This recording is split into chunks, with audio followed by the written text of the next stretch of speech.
Hola, ¿qué tal amigos? ¿Están listos para hablar de millones? Bueno, el día de hoy me encuentro con un amigo muy especial, un abogado, profesional, especialista. Hoy vamos a tener un programa muy interesante.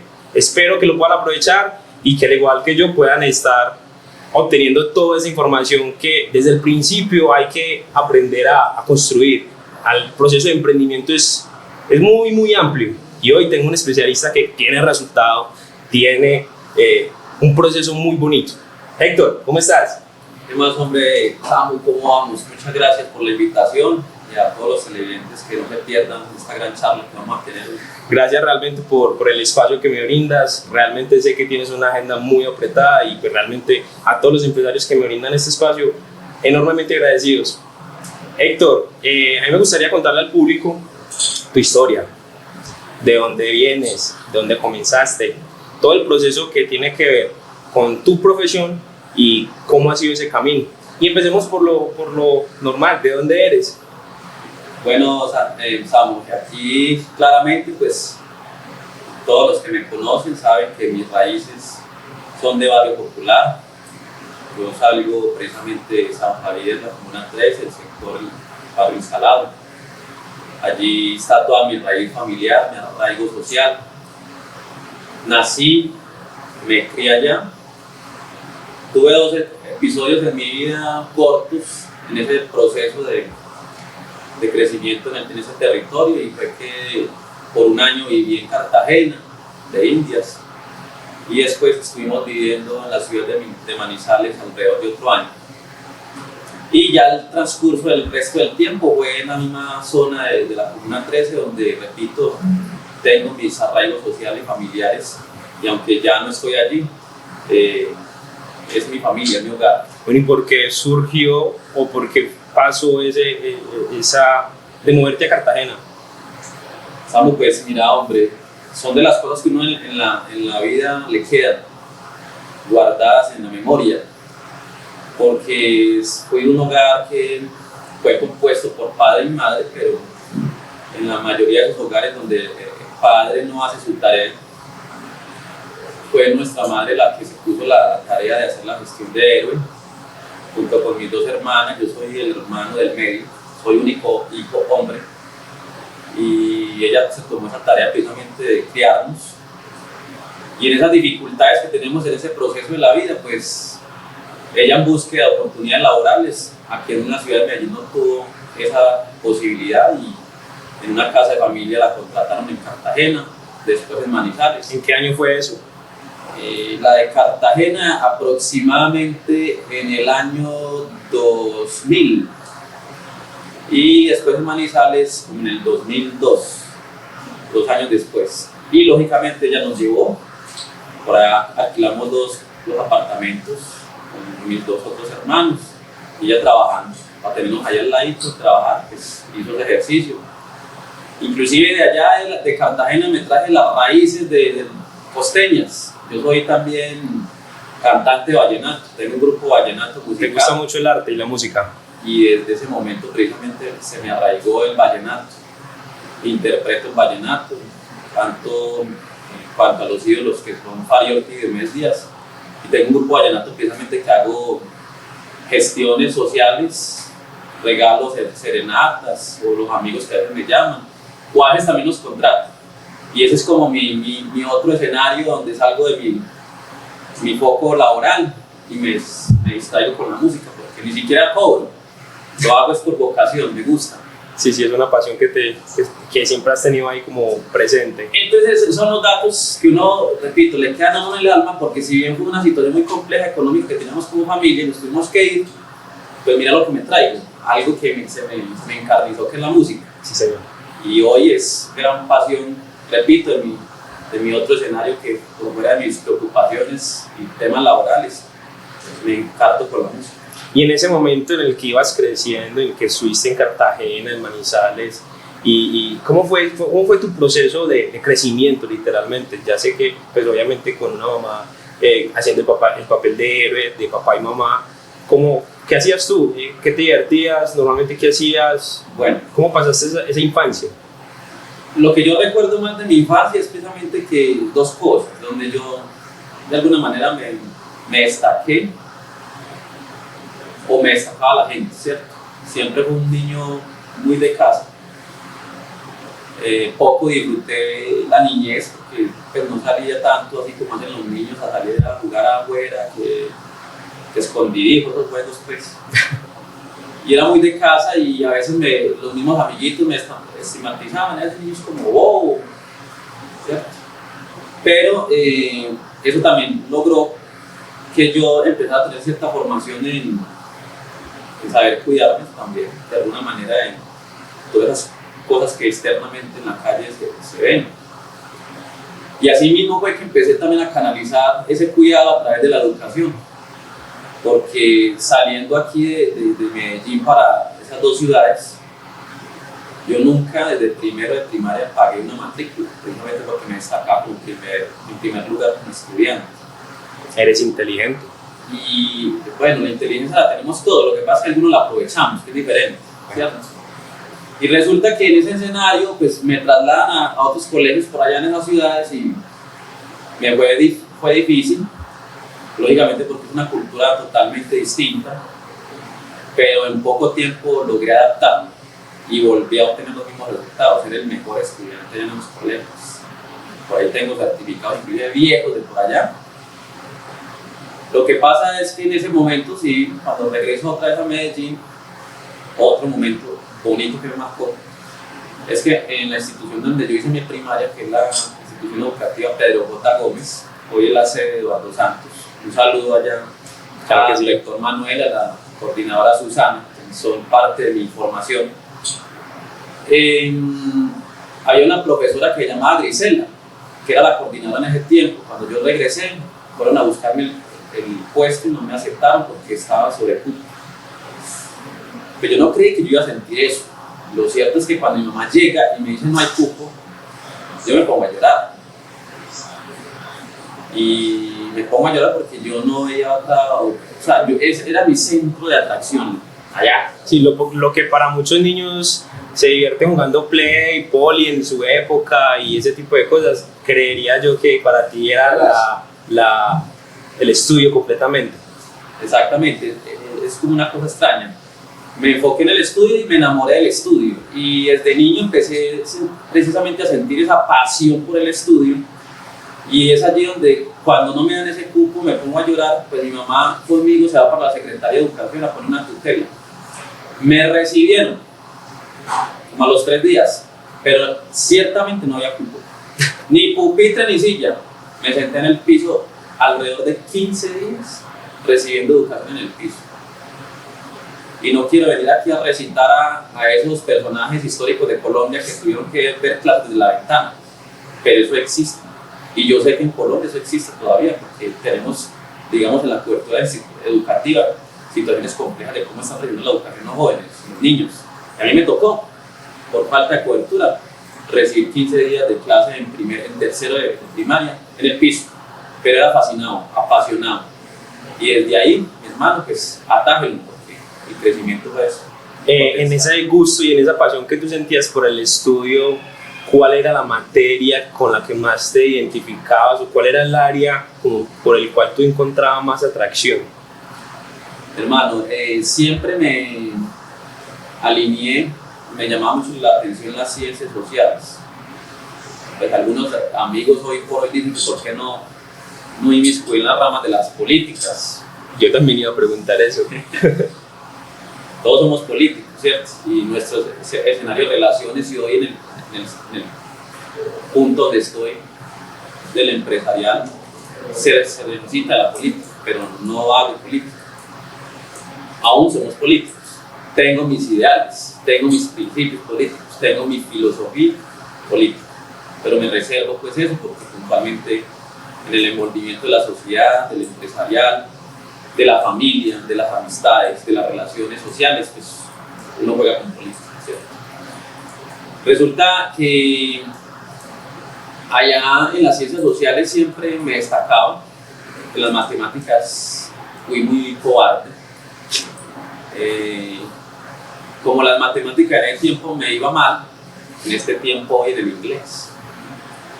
Y recordaba que cuando había exposiciones de sociales, yo quiero salir al frente, quiero ser el primero, pero cuando era de matemáticas me hacían el último puesto escondiéndome por ahí para que el profesor no, cuando eran exámenes orales no me escogiera, porque me quedó también una secuela en primero de primaria. Salga al tablero.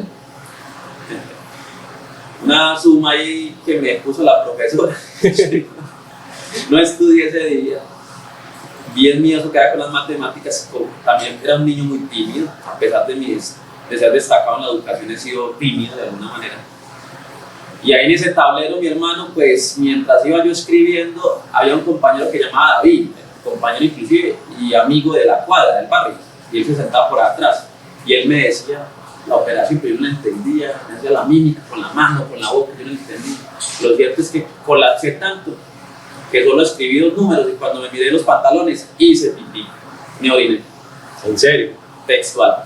Todos los niños se levantaban a reírse, mi hermano, y no sabe cómo me tuvieron que sacar de ahí porque el chantaje fue una cosa bárbara. Y eso me quedó acá. Sí, eso queda, eso marca. Total. En ese proceso, obviamente, de ir periodo tras periodo, sacando buenas notas, sacando buenas calificaciones, me contaron que en 11 fuiste personero.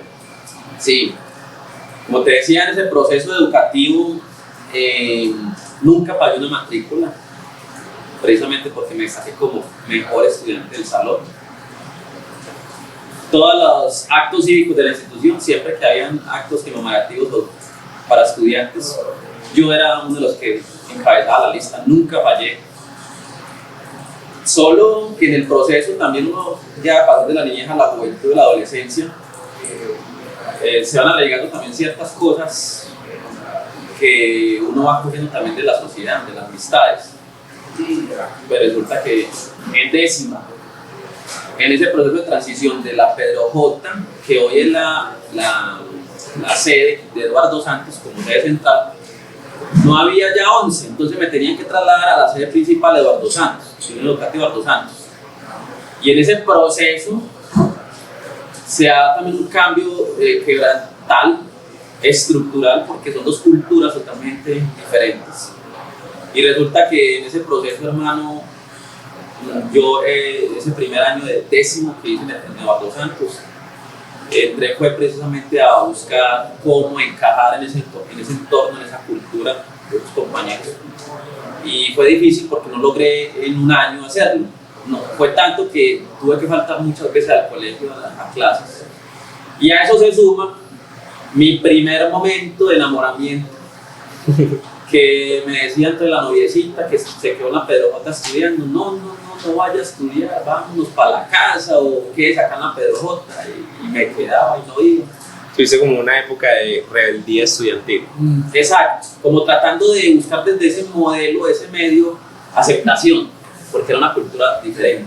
Inclusive ahí en ese modelo tuve que empezar a mostrar mi cultura musical, porque allá en Eduardo Santos, digamos, el vallenato no era una música que se viera, se escuchara, es más de un género de pop, rock. Entonces yo, ¿qué hice? Con mi grupito de décimo, coja la guacharaca, la caja, y en los descansos salgamos a tocar. Y eso se nos hacían al lado así, y así fue que empezamos a hacernos conocer.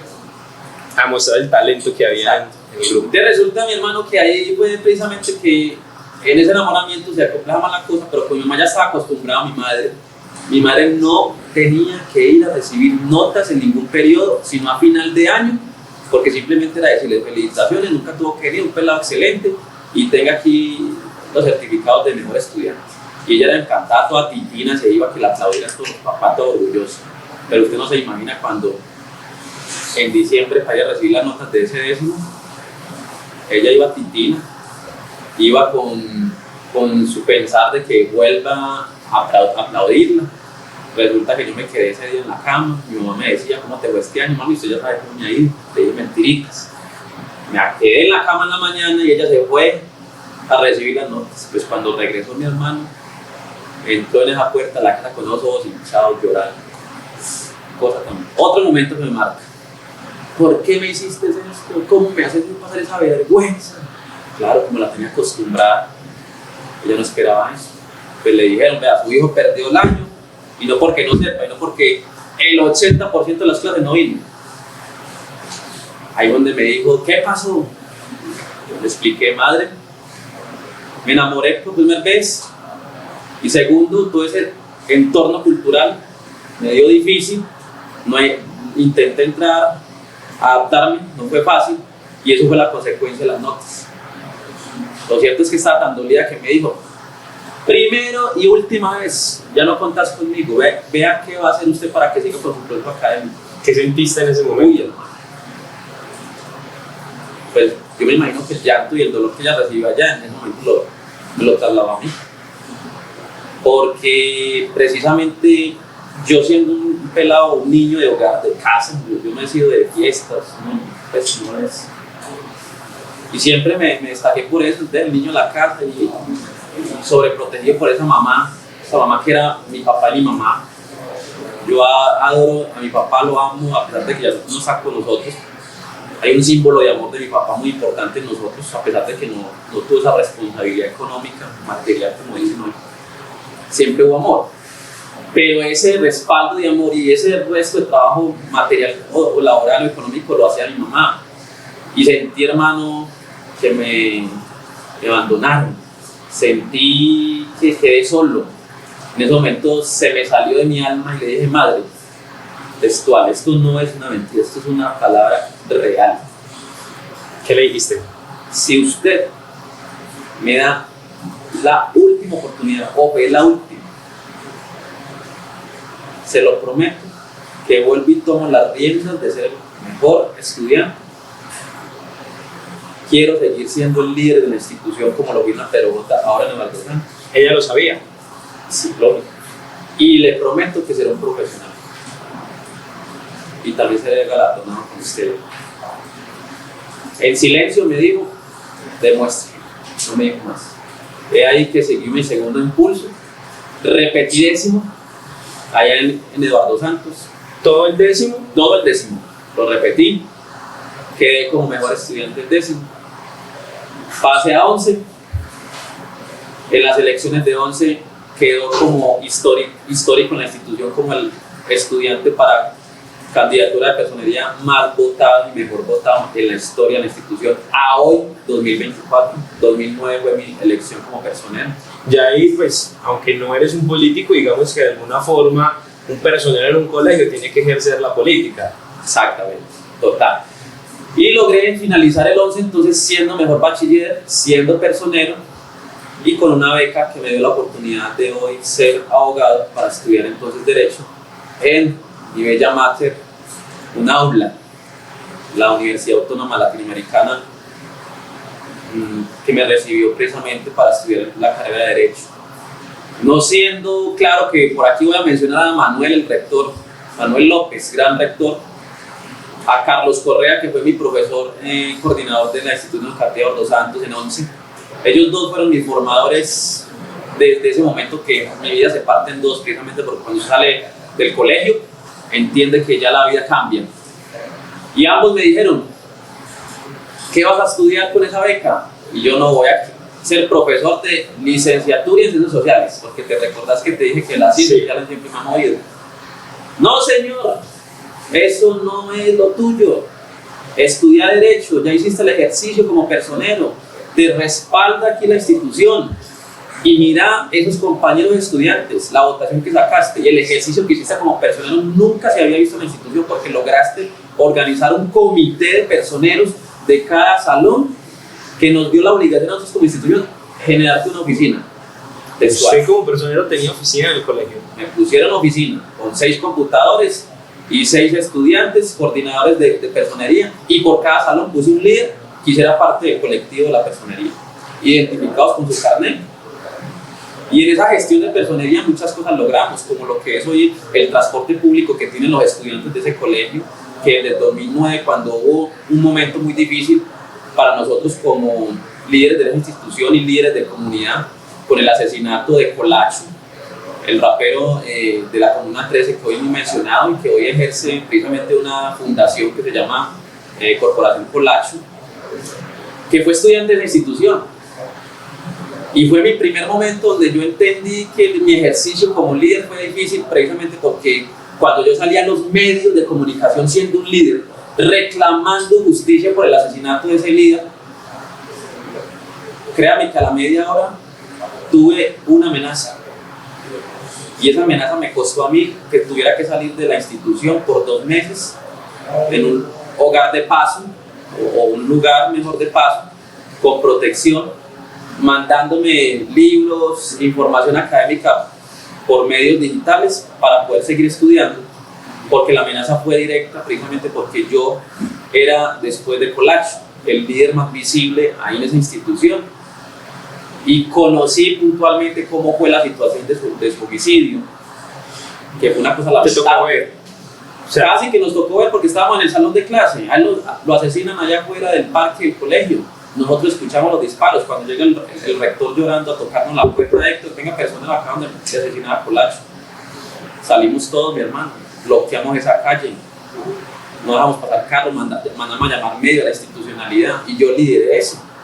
Al liderar eso, entonces yo salgo a medios a denunciar, y en la denuncia, pues te digo, a la media hora me amenazaron, una amenaza bastante fuerte, que llegaron hasta mi casa y me tuvieron que sacar, de allá escoltado y 2 meses fuera. Qué fuerte esa época. Aparte de ese momento en el que pierdes a un amigo, un colega, líder, y que obviamente haces como esa gestión de medios, ¿qué otro momento fuerte viviste en esa época? Porque, a ver, estamos hablando de que San Javier ha sido uno de los barrios populares de Medellín con más violencia en la ciudad en su momento, obviamente, ¿cierto? Entonces, tú que creciste en ese sector, ¿cómo fue ver y saber manejar todo eso? Porque pues obviamente tú estabas en la intención de mostrar, denunciar y obviamente como personero ejercer un buen trabajo. Samuel, mira, primero quiero felicitarte porque tenés bastante conocimiento y bastante experiencia en crear historia.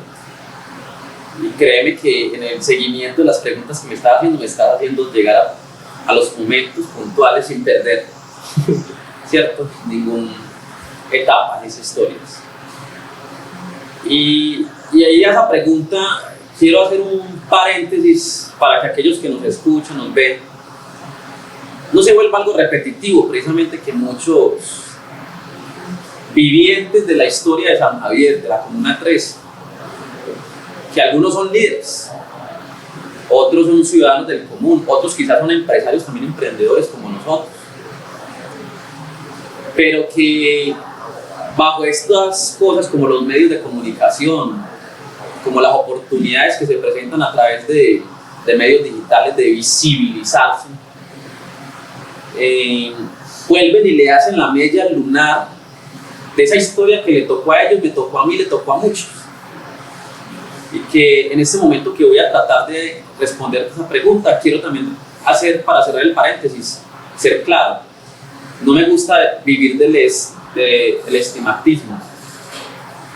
No me gusta vivir del oportunismo. Yo puedo destacar en esos momentos, inclusive hay muchos amigos, compañeros de trabajo, de empresas, líderes del territorio, que dicen lo mismo cuando me siento a tomar un café con ellos. Yo quizás puedo ser uno de los líderes más fuertes del territorio de San Javier, pero menos visible, precisamente por eso. Porque también conocí historias de líderes muy buenos y visibles, que en la historia se quedaron por esa problemática social que se genera a través de los líderes en los territorios, no solo de San Javier. Hoy el epicentro de homicidios, desapariciones forzosas, o como dicen los reportajes de organizaciones de derechos humanos, la vulneración de derechos de líderes sociales, es bastante grosera, es bastante preocupante. ¿Y por qué dije grosera? Porque la cantidad de problemáticas que se generan a través de eso es por los mismos líderes. El egoísmo, la envidia, la avaricia, el oportunismo. Los desenfocan de algo que pensaron precisamente de hacer bien como líderes, para volverse en una película que la podemos llamar quizás la confrontación del siglo XXI de los líderes sociales, por buscar precisamente imagen, reconocimiento, y se llevan por encima cualquier cosa. Aquí no me refiero a nombres, porque no he hecho eso, ni lo haré. Aquí me refiero a mensajes, me refiero a reflexiones, porque aquí lo tienen. Uno de ellos que hizo parte de esos procesos como líder, y hoy, para muchos que nos van a ver, para muchos que nos van a escuchar, primera vez que lo veo hablando de liderazgo. Pero detrás de esos líderes estuve acompañando procesos, acompañando organizaciones. Y es allí que esas mismas historias que ellos vivieron, las viví yo.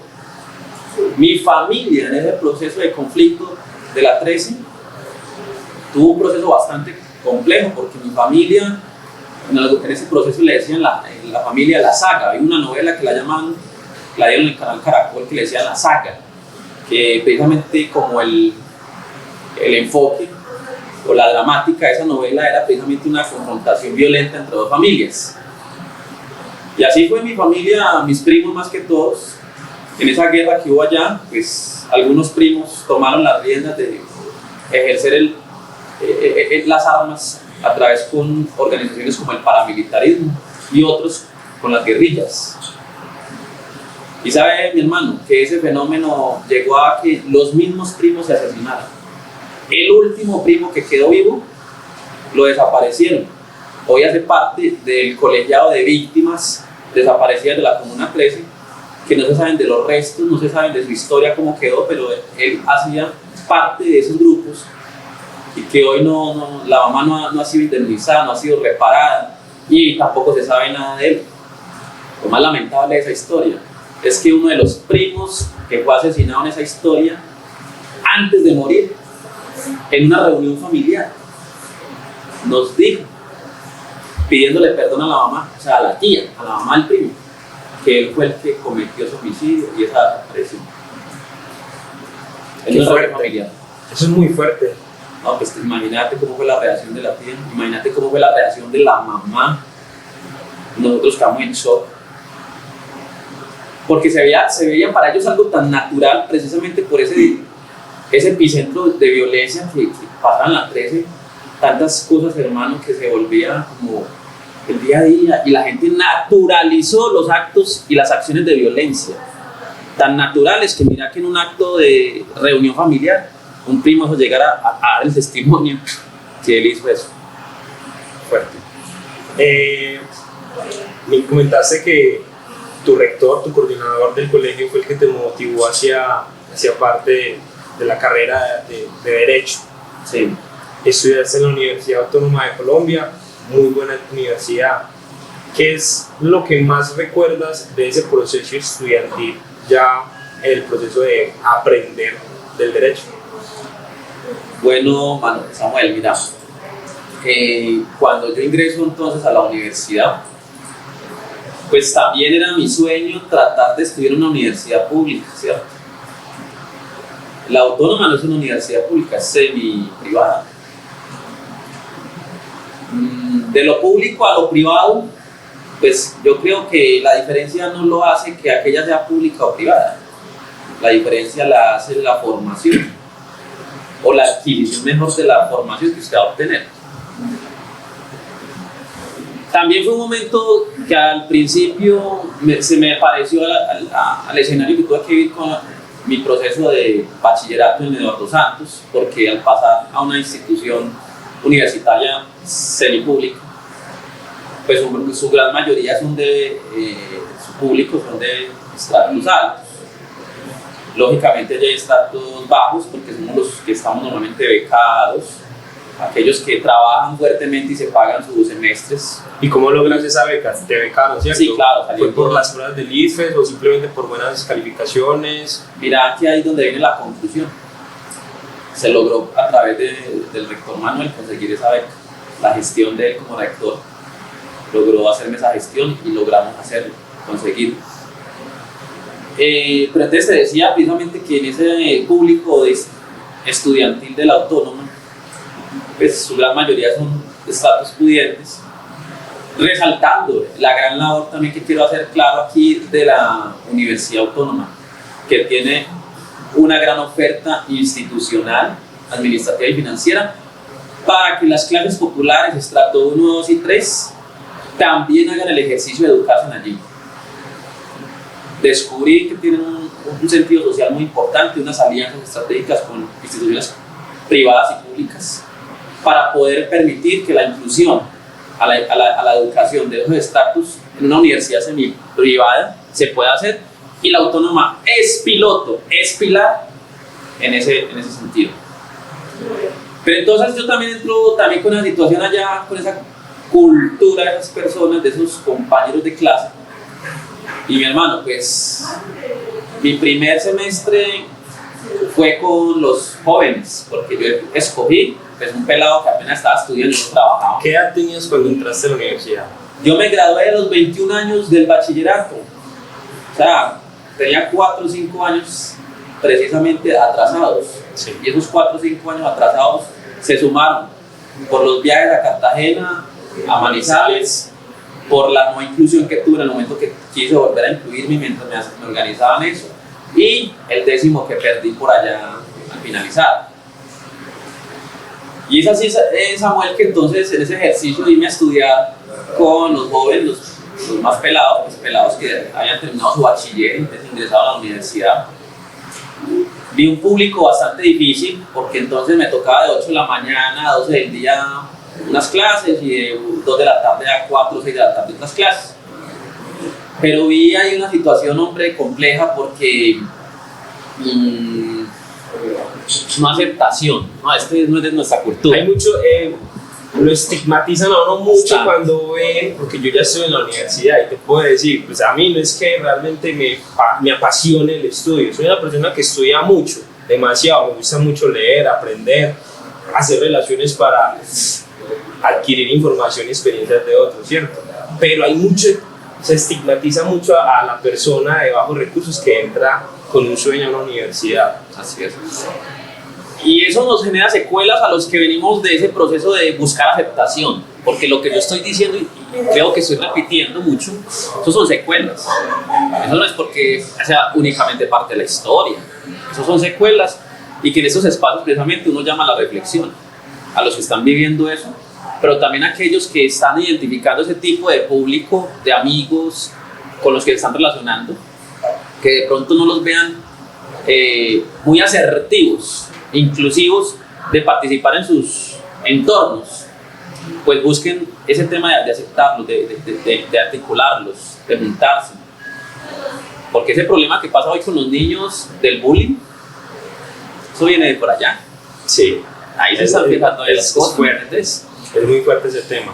Entonces te decía que me fue difícil porque entonces, no, vamos a tomarnos una gaseosita fuera todo el grupo. Yo no me veía ahí. Este fin de semana hay una reunioncita en tal parche. No me veía ahí. Entonces empecé a buscar formas de llegarles. Pues mi hermano, en esas formas inconscientes, empecé a resaltar otra vez en la parte académica. Que el examen, que la exposición, que una charla académica. Entonces, como siempre me ha gustado, salía yo al frente. ¿Y sabe qué pasaba ahí, Samuel? Ya todo el mundo, vamos a hacer un examen, vamos a hacer una exposición en grupo. Yo conecto, todo el mundo entonces ahí sí me buscaba. Y ahí empezó también un ejercicio donde me decían, Héctor, hay una tarea, hay un trabajo que hay que presentar. Yo no tengo tiempo, yo no entendí, puedo ir a mi casa, me enseña, me explica, o me lo hace usted y me cobra. Y ahí yo empecé a involucrarme, a relacionarme más con ellos desde mi fuerte, que era precisamente la educación. Y repito lo que te decía yo ahorita, no es porque yo sea inteligente, todos somos inteligentes, lo que pasa es que hay que aprovechar la inteligencia, ¿cierto? Y es ahí que puntualmente yo aprovecho mi inteligencia para buscar precisamente en lo que yo era débil, el relacionamiento, relacionarme. Y así fue que entonces logré sinergia con el equipo, pero al finalizar de ese primer semestre tomé una conclusión, hombre, yo creo que aquí no voy a aprender. ¿Cómo así que aquí no vas a aprender? Hermano, pues si yo veía a todos mis compañeros, 3, 4, 5 que se resaltaban conmigo porque hacían bien el ejercicio académico, los otros pegados de todos, de los 4 o 5 que éramos nosotros. Entonces había una exposición, había una charla, no veía riqueza académica, no veía riqueza de experiencia, no veía empoderamiento, no veía conocimiento. ¿Crees tú que le falta mucho más nivel educativo a las universidades de Colombia? Voy al dato. Yo creo que no es el nivel educativo de la universidad, es la preparación de las instituciones educativas básico, primarias y bachilleratos, donde tienen que ir perfilando precisamente para la educación superior. Sí, se supone que un niño que sueña con ser cantante y está en el colegio y no lo motivan a que haga clase de música, que no le enseñen guitarra, flauta, tambor, lo que sea, muchas veces le hacen precisamente ese bullying y ese niño... Muy bien. Entonces, esos escenarios de estigmatización hacen perder procesos, sueños, proyecciones de gente. Pero las instituciones de secundaria y primaria deben de empoderar precisamente escenarios de educación alternativa, como es el tema cultural o deportivo, que de mediana manera lo vienen haciendo con la media técnica, pero no es tanto llevar a la integralidad de ofrecer ese mercado, sino de empoderar a la masa educativa a esos escenarios. Y es ahí donde el empoderamiento de la educación de esos jóvenes, esos niños que están formando, pues se van a ver reflejados en las instituciones privadas, públicos de las universidades.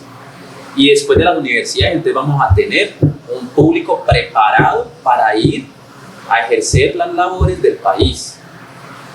Pero eso empieza desde allá, inclusive con el tema que hacen ahorita con los niños de la primera infancia, esa atención fundamental. Eso es un gran piloto que se hizo en la política del país.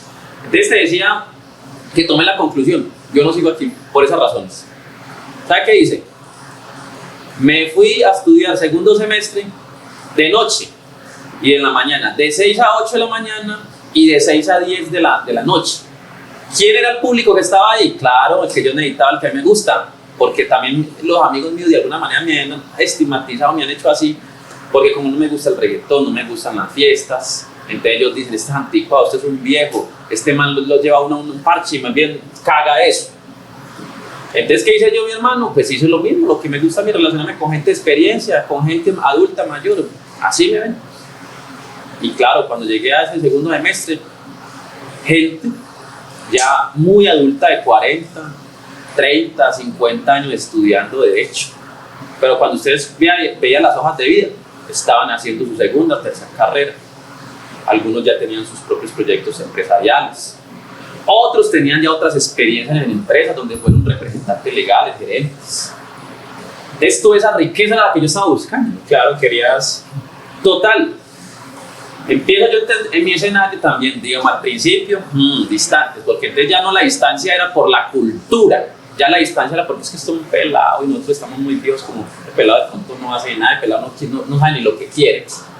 Entonces volví a coger mi fortín, mi fuerte, a destacarme en el tema académico, y en ese ejercicio hubo un momento donde hubo una exposición de Derecho de Legislación de Menores, donde hice una exposición muy bacana, y había un compañero, un señor ya muy adulto, en ese tiempo, Omar Urrego.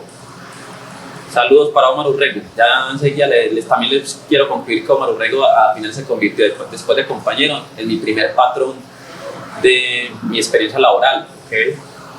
Y él tenía alrededor en ese tiempo de 58, 59 años, bastante adulto, estudiando Derecho. Y resulta que Omar Urrego fue presidente del sindicato de estudiantes de la Universidad Nacional. Fue creador de la empresa Contra Suroccidente de Transporte. ¿En serio? Y yo veía que siempre que había charlas, capacitaciones que yo daba o exposiciones, él me miraba. Y cuando yo estaba también escribiendo en mi puesto, él me miraba y yo pensaba, ¿será que a este le gustan los hombres? No, llegué a un momento así a pensar. Lo cierto es que un día en una exposición, terminé la exposición, todo el mundo de paro y me aplaudió. Terminó la clase, la profe me felicitó. Cuando voy saliendo del salón, me abarca, me interviene Omar y me dice, venga joven, lo felicito, ¿nos podemos tomar un tinto? Me asusté yo porque venía mirándome hace rato. Claro, que es un señor que ya tiene carreras, títulos. No, pero yo pensaba la cosa por otro lado, hombre. Yo le dije, ¿será que se me va a aclarar? Vamos a tomar el tinto a ver. Y nos fuimos a tomar el tinto cuando me va preguntando, ¿vos a qué te dedicas? Y yo, hermano, pues solo ahorita a estudiar. ¿Dónde vivís? Ah, yo vengo de San Javier. Ah, bueno, mi hermano, lo felicito, muy bien. Lo vengo analizando hace rato, usted es muy bueno, lo vengo analizando. ¿No estás trabajando? Y yo, no, señor. ¿Con quién viví? Le dije, con mi mamá. En ese momento vivía con la mamá de mi hija, Isabel, ya recién nacida, tenía aproximadamente 3 meses. ¿Y tú con cuántos años? Yo tenía 23 ya. Ya 22, 23, exacto. Entonces resulta mi hermano que, venga pues señor, coja mi tarjeta y lo espero el lunes en mi oficina porque usted va a ir a trabajar conmigo. Conseguimos trabajo en una charladita y un tinto, yo pensando que era otra cosa. Pues sí, al lunes madrugué, fui, me dijo, señor, vea, hay que hacer esto, yo soy gerente de esta cooperativa, lo voy a poner como mi asistente. Esta cooperativa es de mi hermano y mi persona. Y empieza a funcionar, sus condiciones laborales son estas.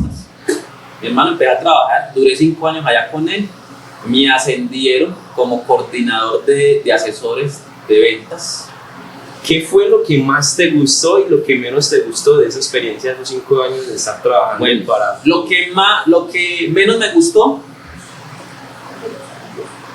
es el primer impacto que le genera a uno cuando usted va al campo laboral, de ver precisamente esas inequidades laborales, de experimentar esas condiciones desiguales laborales, y que en ese proceso mío formativo, siendo yo de clase popular, pues tenía una idea filosófica, ideológica del proletariado, del trabajador, que más adelante en este puesto voy a decir otras cosas que tampoco es así, pero que son necesarias vivirlas. Sí. Y lógicamente yo con mis obligaciones académicas, laborales, personales y familiares, ya con una hija, pues acepté y le dimos y lo hicimos. A medida que fuimos dando resultados, fui creciendo personalmente, pero también económicamente, mejorándome las condiciones. Y que dio como conclusión a lo positivo del escenario. Imagínate, Samuel, que a los 5 años ya cumplidos allá, esa empresa ya tenía 3 sedes acá en Medellín. Y que me desmienta Omar Urrego, por ahora nos va a ver. Tan así que me volví tan visible en la empresa que tuvo que viajar el dueño de la empresa desde Bogotá a decirle al hermano Omar y decirle, necesitamos sentarnos con ese muchacho porque no lo podemos seguir teniendo en cuenta. Cuando Omar me llama y me dice, Héctor, necesitamos sentarme yo primero contigo. Cuando me dice, es que mi hermano no quiere contar más con vos, y yo, hermano, pero si conmigo han crecido, he hecho el ejercicio bien. El problema no es ese, Héctor. El problema es que te ven como una amenaza. Yo, sí, Héctor, soy la figura. Y en esa figura, pues, él siente eso, y yo lo respeto. Y él es el dueño. Ahora, usted sigue siendo mi amigo, somos compañeros de la Universidad de Derecho, estamos casi ya listos para salir. Cojamos un proyecto de montar una oficina de Derecho y seguimos trabajando usted y yo. Y yo, listo, no hay problema. Ojo que yo creería ahí que eso puede ser uno de los momentos más importantes de tu vida. Total. Porque hoy en día Soluciones en Derecho está muy bien posicionado y es gracias a esa experiencia que tuviste, obviamente, en el mismo campo, ¿cierto? Ajá. Y para allá iba. ¿Qué ha sido lo que más te ha gustado de formar una firma? ¿Cómo se manejan los procesos de un bufete de abogados?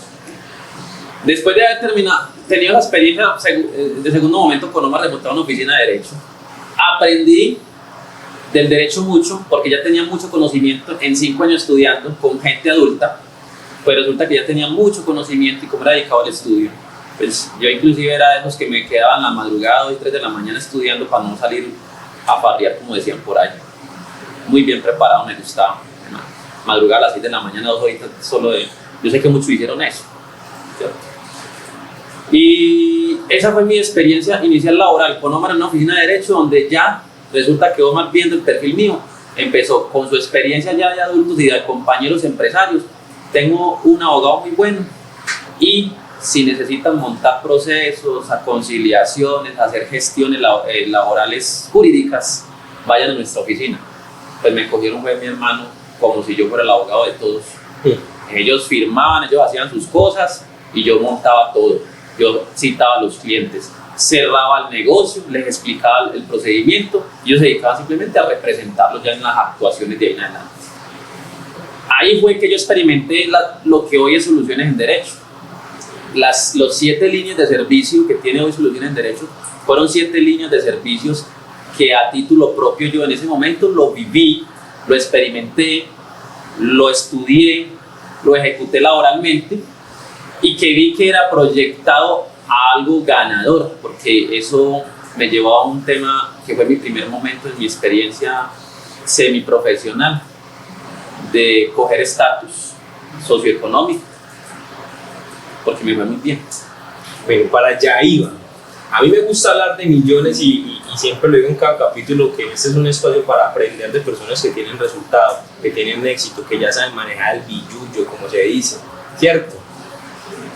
En una firma de abogados, ¿cómo se ve el billullo? ¿Dónde está la plata? ¿Cómo se generan ganancias de cuenta de eso? A ver, hay una serie en Netflix pues, que se llama La Ley de los Audaces y uno ve a esa gente, se tomó el tiempo. A mí me ha gustado mucho el tema de las leyes. Le tengo miedo literalmente a los abogados porque el abogado tiene la capacidad de culebrear de alguna forma hasta lograr algo positivo. Pero sí me interesaría mucho saber realmente cómo se hace dinero, cómo se hacen millones en este ambiente. Bueno, mira hombre, lo primero que hay que resaltar allí es hay que tener la idea de lo que se va a hacer, ¿cierto? Y lo segundo, para hacer millones, yo soy de los que piensan que nadie hace millones o nadie se hace rico solo. Ese es mi principio que resalto. Y lo digo puntualmente por experiencia propia. Y lo defenderé y lo he defendido porque sigo experimentando ese escenario de que hoy lo que yo he logrado no es solo. Es mentiras. El que diga que ha hecho solo su fortín, hay ciertas dudas.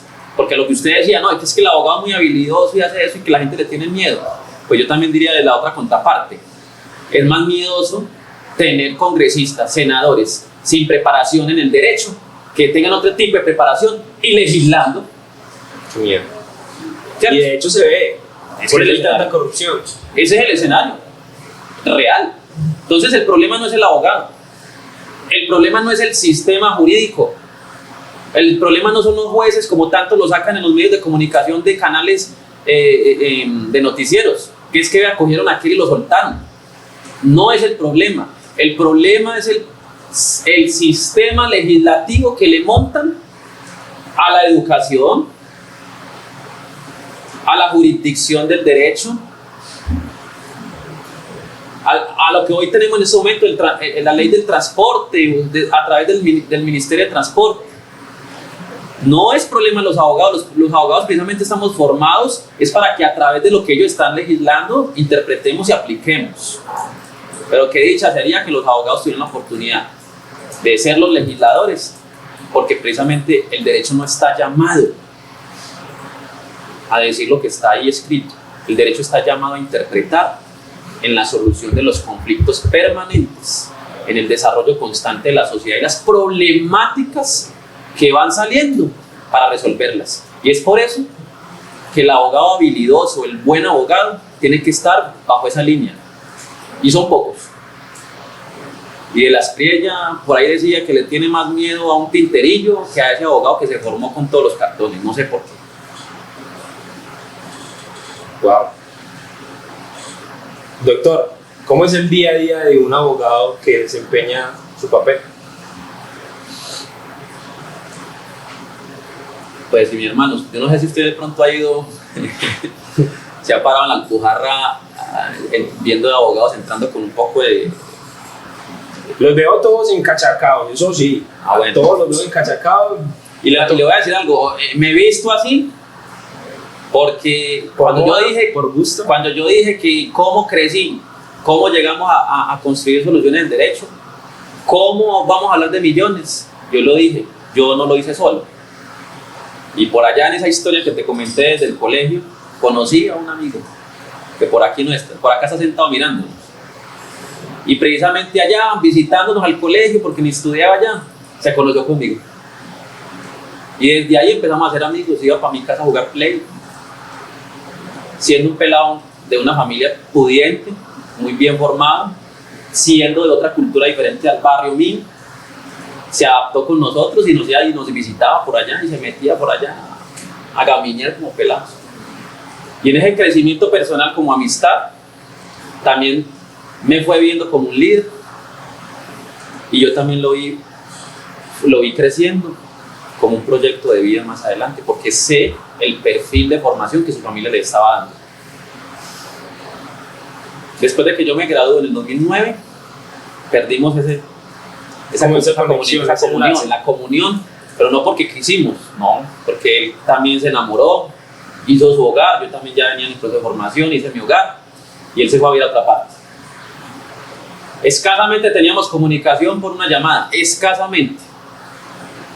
Pues créame que volvimos a vernos así, como en el 2018, cuando puntualmente en el 2018 yo carecía de una enfermedad.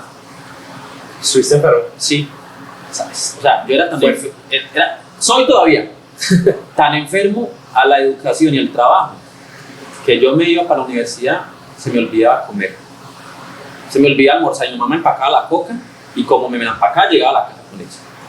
Pero no porque quería, se me olvidaba. Y hoy, usted le pregunta al personal de esta empresa, paro reuniones, porque alguien coja el plato y va a almorzar primero. No, primero la reunión. Y llego hoy a las 6 de la tarde a la casa, sin hambre, sin nada, no he almorzado, pero entretenido porque trabajé. Espero que no me vaya a pasar secuelas de salud, porque ya me pasó. Cuando estaba estudiando en la Autónoma, me cogió una anemia. Me dio una anemia que me llevó precisamente a una hospitalización por 2 meses. Tuvieron que intervenir quirúrgicamente y me hicieron transfusiones de sangre. Tuvieron que donar sangre por mí porque estaba ya listo. Resulta que en el postoperatorio, ya en el reposo en casa, apareció precisamente en el 2019, plena pandemia, Camilo Ibáñez, la persona que precisamente estoy aquí refiriéndome, ese amigo con el que crecí, con el que me enfoqué a que hoy tengamos ese proyecto. Después de 9 años, creo que 10 años sin vernos. ¿Qué tipo de confianza tiene que haber para uno saber tener un socio como él? Mi hermano, cuando él llegó a la casa, él llegó con unos mercados, porque sabía que todos los estábamos encerrados en esa pandemia. Él ya tenía sus empresas, ya tenía su familia, estaba domiciliado bien. Por ahí se dio cuenta por comentarios o noticias de lo que estaba pasando conmigo, y lógicamente también fue con unos mercados a llevarle a los amigos del barrio, porque sabían que no podíamos salir a tener nuestros alimentos. Cuando él llegó a mi casa, me vio en la cama, me dijo: es otro momento importante. ¿Qué te pasó? Ah, estabas loco, te desenfocaste. Yo te vi como un líder cuando saliste de colegio. Mi proyección con vos, yo esperaba ver otra cosa. Me aislé mucho tiempo porque mientras yo estaba aislada sabía qué hacías. Claro, estabas en la universidad cogiendo nombre, cogiendo fama, haciendo plata, pero tenías que estrellarte porque es que tenías la visión de, como dicen por ahí, las carrangas resucitadas. Cuando uno es humilde de población y emplea de plata, fama, entonces uno a veces no sabe administrar, no sabe controlar eso. Y digamos que esa es como la tendencia, lo que normalmente pasa. Es tan poca la educación financiera que tenemos, literalmente, que cometemos muchos errores, doctor. Yo he cometido demasiados errores, también he podido hacer plata, también he podido ver millones, también he podido hacer un trabajo y una visión como bien interesante, al punto en el que uno comete el error y exactamente, cometí eso, hice esto mal. Entonces, tú, en ese momento, después de que tu amigo te dice y te llama la atención, ¿qué pasó? Pues mi hermano, puntualmente allí es donde me dijo, tenía que vivirlo, y me aislé para que lo viviera. Quebrado, me quebré, casi enfermo, para mí una tumba, casi muerto, me pedimos una tumba porque después de esa operación. ¿Sabe qué me dijo? Te vi como un líder, pero aún sigo viendo ese líder, porque es el potencial que tenés. ¿Cómo te puedo ayudar? Me dijo. Ahí estaba mi mamá, había otro primo ahí, mi hermano. Pues para pensar de cualquiera, dice, no, pues mándeme plata porque estoy enfermo en la cama, estamos en pandemia, no puedo salir. Y llegar con los mercaditos. Exacto, entonces, y yo ya me había contado que tenía empresa, estaba organizado, pues yo dije, madre, plata. No, le dije, mire usted, ¿en qué me puede ayudar? O sea, le volví la pelota. Cuando me dijo, listo, en 15 días nos vemos. En 15 días nos vemos, listo. Yo quedé en la incertidumbre, ¿cómo me va a ayudar este muchacho? No, los 15 días le voy mandando mercaditos, lógicamente. Pero se llegó el día 15, lo espero en esta dirección. En Bello. Me fui solo para esa dirección. Créame que entré a una oficina igualita a esta, así organizada, bonita. Cuando él estaba sentado en un pupitre, le dije, uy, hermano, qué oficina tan bonita tenés, te felicito. Pero no me habías dicho, hace 15 días que fuiste a mi casa que ya eras abogado, eso no me dijiste. Me respondió, aquí el abogado es usted y esta es su oficina. Textual. ¿Qué sentí? ¿Qué sentiste? No quiero seguir porque me das calofrío y lloro. Soy muy llorón. Soy muy llorón. A ver, doctor, todos somos humanos. Y en esa misma humanidad, pocas personas en el mundo tienen la oportunidad de encontrar una persona que les apoye un sueño o una meta. Hoy, ese sueño, ese momento de Soluciones en Derecho, a partir de ese momento nació Soluciones en Derecho, que lo único que nos sentamos a hablar fue cómo la vamos a llamar a esta empresa y cuáles van a ser los colores. Y como él es un experto en los diseños, en los nombres, él le dio el nombre, los colores para que llamara Soluciones en Derecho. Y yo le di las estrategias de negocio que aprendí como estudiante y como abogado en el camino. Y hoy es lo que hoy se llama Soluciones en Derecho.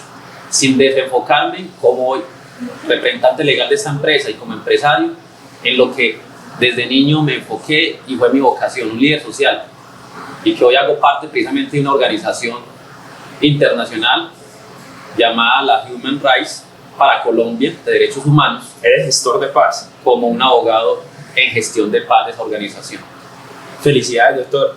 Y ahí es donde he sido claro, sigo trabajando con comunidad, hoy soy empresario y los invito a que conozcan a Soluciones en Derecho, porque Soluciones en Derecho es un híbrido de lo social y de lo empresarial. Y los ciudadanos que hoy son servicios o clientes o usuarios de esta empresa han visto en esta empresa ese tinte social, porque ir a resolverles, solucionarles en maneras o en formas diferentes a través de nuestros profesionales y a través de nuestra estrategia de mercado a ese público que está afuera y que nadie escucha y que nadie ve, que ni siquiera la institucionalidad atiende, que sí lo hacemos nosotros. Es allí donde ven el tinte diferente, que es lo que fue el plus adicional que nos tiene hoy como una empresa sólida, con 3 sedes, que esperamos tener otras sedes en el país. Y repito, que no era solo la idea mía, sino el acompañamiento de ese amigo que hoy es socio dueño de esta empresa y el equipo con el cual cuenta esta empresa, de unos que se han ido y que han aprendido tanto de esta empresa, que han crecido en sus modelos de negocio también a través de una experiencia que ganaron acá, de otros que siguen, de otros que llegaron nuevos y otros compañeros que son cofundadores de este proyecto, como la doctora Manuela, que hoy es la gerente de esta empresa, y la secretaria, que le he dicho también al que barre las oficinas, al que hace los oficios varios, lo quiero ver mañana acá, ocupando mi puesto como representante legal y quizá como socio, no se quede batiendo una escoba.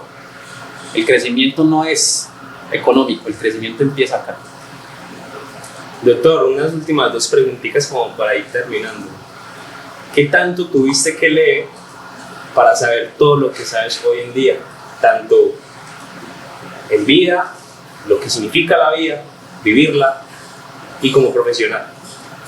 Hombre, mira, leí mucho, lógicamente leí mucho.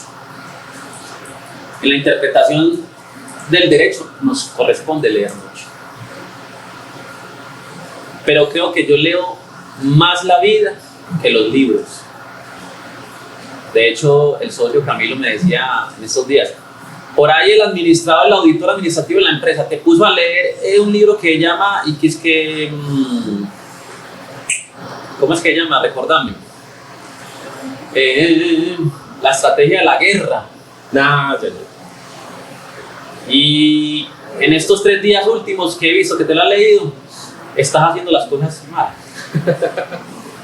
Entonces he concluido con esa última recomendación de él, que sí son muy importantes los libros, que hay que leer, porque toda esa historia, inclusive los que escribieron la Biblia, hacen parte de la historia propia de nuestra y de nuestros antepasados.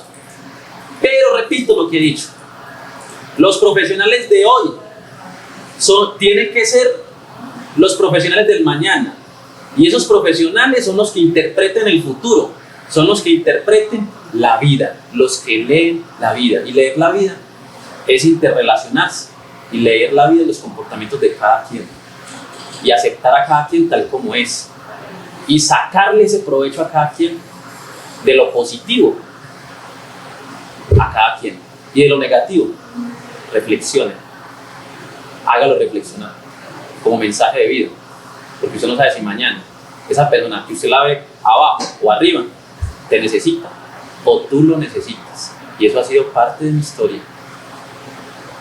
Bueno, para finalizar, esto no es una pregunta, es una petición a título personal. Yo he cometido muchos errores, mi gente, literal, muchos que me han costado económicamente mucho. ¿Qué consejo le daría a una persona como yo, soñadora, mentalizada, enfocada, de alguna forma disciplinada, que vive la vida, que le toca vivir, pero que quiere triunfar? Para mí, quien quiera triunfar parte de algo importante que lo resalto en cada momento de la conversación.